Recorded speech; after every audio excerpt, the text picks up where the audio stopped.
Hi guys, this is Oliver TV and welcome back to my vlog.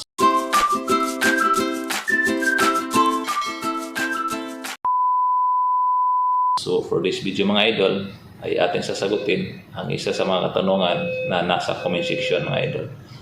So ang tanong niya, paano kung nakalimutan na yung personal identification number mga idol or yung PIN?